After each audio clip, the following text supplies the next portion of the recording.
Uumamaa mana keenya keessa jiru kan yeroo hedduu balfa keessatti gannu faayidaa isaa wallaallee akka fakkeenyatti shamarran keenya gadaamessa isaanii jabeessuu fi nyaara isaanii kan keessattuu yeroo ammaa alaa bitanii ofirra kaayan dheeressuu rifeensa keenya cicciitiinsaa fi buqqa'iinsa dhaabuuf bu'aalee hedduu kan nu qabu. Assalaamu alaykum wa rahmatullahi wa barakaatu. Ashama harka fuun hordoftoota fi kabajamtoota Razaan Oroo jirra jirtu siniin jedha. Akkuma sitti argitan kana har'a waan ajaa'ibaa qabadhee isinii dhufe. Waan addaa viidiyoo kiyyaan kan adda isa godhu yoo hin jiraata tahe waan faayidaa guddaa qabuu fi akkasuma mootuyyuu namoonni hundi keessan faayidaa isaa osoo hin beekin kan gataa turtanidha. Innis maal jechuun keessan waan hin oole. Kan asitti argitan kun firii timiraa yookiin ammoo timira erga nyaannee geessinee haaluma salphaa taheen kan gannuudha. Garuu ani yoo xiqqaate waggaa 2-3 hin gatu faayidaa isaa erga baradhee yookiin itti fayyadama jechuudha. Timira eessas jiraattee timira firii isaa erga keessaa nyaattee haala salphaa taheen walitti guurattee mana kee keessatti dhimmifatta. Namoonni hedduu kan akka Magribii yookiin ammoo tuyyuu Morookoo hedduu qoricha akka qorichaa dhimma dubartii yookiin sihirii jedhanii itti fayyadaman.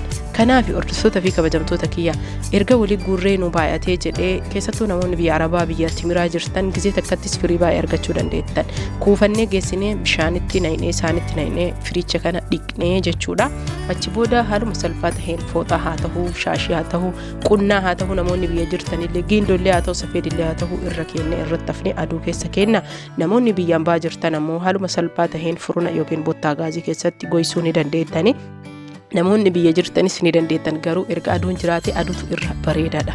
Erga dhiinee geessine meeshichi irratti hafne yookiin shaashis tahee fooxaan qulqullina gahaa qabaachuu qaba.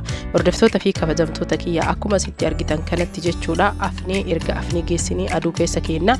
Garuu immoo namoonni aduu argachuu hin dandeenye akkuma isiniin jedhe furunatti kan goysinuudha. Ani furunattis ni goysa. Booddee sanii ammoo haaluma salphaa taheen akkuma bunaatti yookiin ammoo buna akaayanitti osoo sirriitti gubuu yookiin ammoo gurraacha godhuu hin tahini kan akkoynuudha yookiin kan dhimmisnuudha.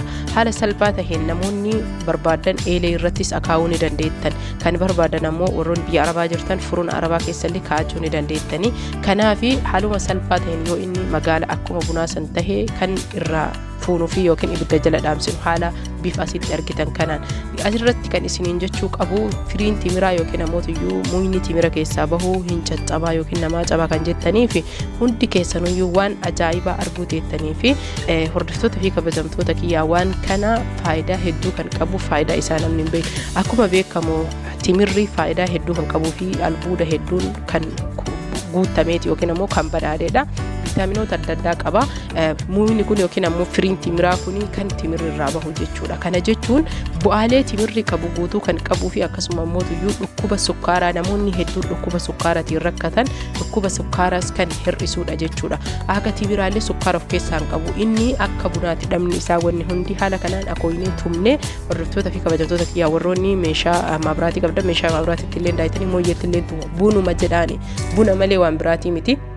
Kuno erga tumnee geessine yookiin daakannee geessine gingilfannee haala kanaan adda baafna. Kan gubbarratti gingilchaan isaa bahellee in tumna jechuudha. Malee gadi naqnu tokkollee gad naquu hin qabnu. Gad naqnee guutuu isaa bulleessinee saanii keenya irratti naqannee booda sanii ammoo meeshaa keenya yookiin qodaa keenyatti naqannee akkaataan fayyadama isaa jechuudha. Makrajii xiqqoo isii fudhattanii bishaan sinii tokko wajjin akkasuma ammoo namoonni barbaadan sukkaaraan fayyadamuu dandeettanii fayyaa qofaaf kan barbaadan bakka bunaa akka bunaatitti jechuudha. Yeroo hedduu anarraa jalqabee buna namni jaalattan isa qofa fayyadamuu illee dandeettanii akkuma sitti argitan kanatti jechuudha. Isa kana buna tahee jira timiricha firii timiraati amma kana sitti argaa jirtan kan isa maankaa tokkoo fi akkuma kaleessa isin dheengadda isin jee kalee viidiyoo yoo hojjechuu hin dandeenye qofaan naqabee akka badaana dhukkuba. Asumaan du'a illee naakadhaa qofallee robbii akka anarraa balleessu qofaa miti waan hundaayyuu naa laaffisu. Bishaan sinii tokko kanatti kan godhuu qabnu buna maankaa xiqqaa tokko godhuu qabna. Sukkaara ammoo abbaan hanguma barbaadetti godha. Abbaan barbaadan sukkaara ittiin godhina akkanumaan dhugaa isiniin jedha. Namoonni tokko fayyaaf sirriitti yoo dhugan daa'imaan dhugaa. Shamarran keenya baay'ee isin barbaachisa.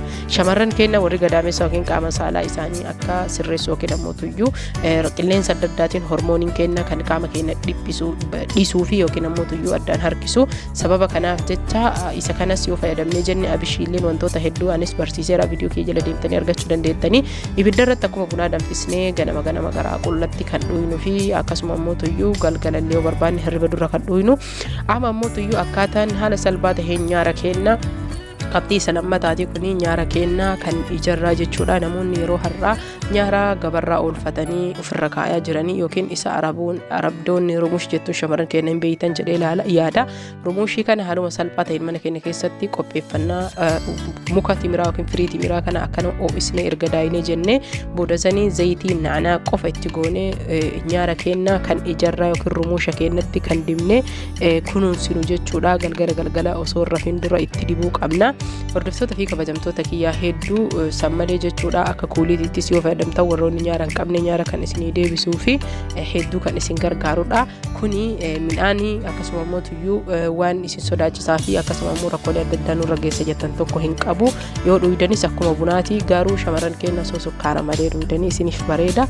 Namoota dhiiratiif illee ta'anii amma jechuudha namoonni rifeensi isaanii yeroo hunda bubuqqa'anii luqqa'anii akkasuma immoo tuyyuu ija adda addaa qabanii sammalee jechuudha rakkoolee adda addaa himatan haala salphaa ta'aniin zinjibiila dheedhii yookiin ammoo tuyyuu zinjibiila gogaa daakamaa osoo hin ta'in jiidhaa qopheeffannaa kuni ammoo tuyyuu baala yookiin ammoo tuyyuu muka foonii yookiin isaa ammoo biyya keenyatti sigaa maxxashaa jedhaan namni afaan ollaatiin waamanii baala fooniiti isaa goysinee daayinee harceessaa dhiyeeffannaa kun na'anaadha kun qorfuudhiidha na'anaa namni hedduu hin beeytanii warroonni biyya keenya jirtan na'anaa argachuu hin dandeenye rakkoo takka illee qabu wanni isin itti godhuu dandeettan yoo barbaadan absuudhaa itti godhuu hin dandeettanii na'anaa goysinee erga daayinee haala kanaan jira jechuudha kun ammoo tuyyuu har'a mata dureen keenya kan qabannee dhufnee buna yookiin ammoo tuyyuu kan firii timiraa keessaa tumnee qopheeffanneedha.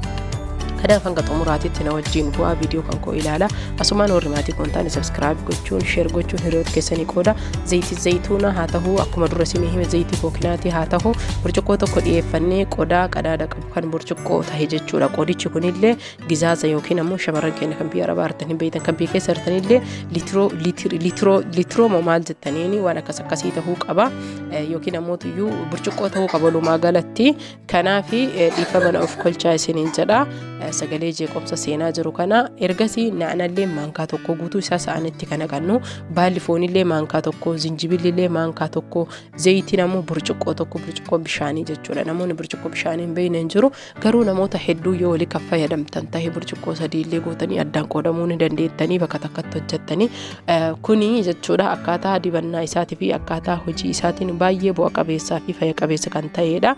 Hordoftoota fi kabajamtoota kiyya kana guutuu erga waliin na'inee kaanee maankaa tokko guutuyyuu jechuudha maankaa tokko waliin safarree boodasanii qadaannee qadaada kana bakka ukkaamsinee jechuudha hiinee kenna torbaan tokkoof walitti akka ba'u yookiin ammoo tuyyuu guyyaa 10 kenna zayiticha kana haala kanaan erga kennee geessinee jennee immoo dhimbiibnaa jechuudha dhimbiibnee jalaa gaafa kaanii adda addaa torbaanitti guyyaa 2-3 dibachuu qabnaa yoo barbaanne hinnaan laafisnee hinnaa waliin dibachuu qabnaa namoonni rifeensi keessan rakkoolee adda addaa qabu guutuun isaatuyyuu jechuudha haala kanaan fayyadamtan taananiin furmaata isaanii argattan namni mataan isin dhukkubu furfurii adda addaatiin rakkattanii akkasuma immoo dheerina rifeensaa isin didee moluu namoonni tokko himatan wantoota akkanaa kanaan dhukkubarrallee jechuudha maaliif firiin timiraa kun bu'aa hedduu kan qabuu fi akkasuma immoo tuyyuu uummanni Morookoo akka sihirii jedhaniin ilaala sihirii akka jechuun akkam isinii himuu danda'a baqqaa jechuun kuni mu'jizaadha jedhaniin haala kanaan inshallah ta'ala hundi keessanuu itti fayyadamtanii bu'aa irraa argachuu qabdanii akkaataan dibata isaa galgala dibattanii ganama dhiqattanii namoonni galgala ganama dibattan ammoo galgala dhiqattan jechuudha ofirra oolchitanii bulchuu osoo hin tahin zayiticha kana yeroo dhiqachuu heddan dibattanii dhiqattanii buna keenya kan tumannee qodaatti naqannee amma lakkoota kan qabu buna keenya qodaa laastikis ni taha akkasuma immoo tuyyuu kamata helee ni taha buna yoo jedhu buna odoon tahin firii timiraa reef isinitti misan akooyne haala kanaan goysinee jechuudha kanaaf hordoftoota fi kabajamtoota kiyyaa hanga viidiyoo biraatii walitti deebinutti turtii gaarii fayyaan fa'aa isiniin jedha asumaan ammoo tuyyuu isinirraa babbaduu kiyyaaf na of kolchaa isinis ammoo tuyyuu baddanii jirtanii maatiin kiyya hin jiru waa viidiyoo bu'aa qabu ofiifis yoo fayyadamnee namaaf qoodaa sammalillee jechuudha hiriyoota keessaniin gahaa laayikii tuquun sabskiraayib gochuun maatii kootti dabalamaa warri maatii koon taane warri maatii koo taatan galatooma horaa bulaa fayyaan fa'aa